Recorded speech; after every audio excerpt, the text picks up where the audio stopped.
Bienvenue dans le cœur de l'info sur France 24. Il est 19h à Paris. À la une de l'actualité, le musée du Louvre qui a rouvert ses portes 3 jours après le cambriolage spectaculaire. Dans 10 minutes, le débat il est consacré au cambriolage du Louvre. Est-ce le casse du siècle? Que peuvent faire les voleurs des joyaux dérobés? Quel était leur niveau de préparation? Où en est l'enquête?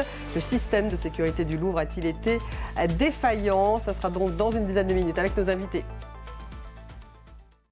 Réouverture du musée du Louvre ce matin, 3 jours après le spectaculaire braquage dont le préjudice a été évalué à 88 millions d'euros, sans compter bien sûr le préjudice patrimonial. Une réouverture sous tension alors que l'enquête se poursuit. La sécurité a été renforcée dans l'établissement. Thibaut Franceschet, envoyé spécial sur place.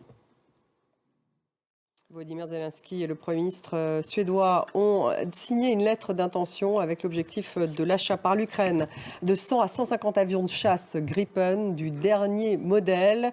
Côté diplomatique, le sommet Trump et Poutine a donc été reporté, mais Moscou assure aujourd'hui qu'il est toujours d'actualité.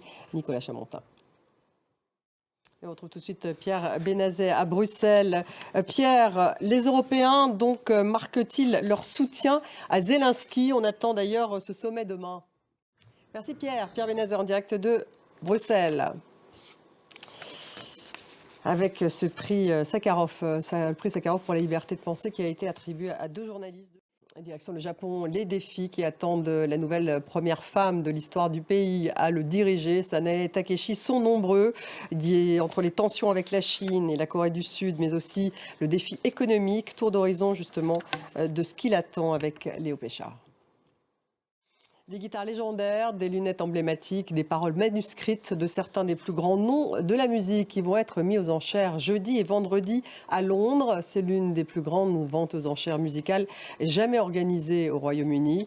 Valeur totale estimée à plus de 3 millions de livres. Au centre de l'attention se trouve surtout la guitare de Noel Gallagher du groupe Oasis, endommagée par son frère Liam lors d'une bagarre en 2009. On voit ça avec Loïc Chalavon.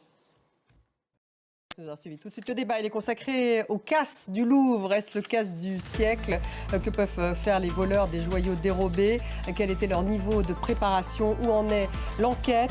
Toutes ces questions que nous allons poser à nos invités tout de suite.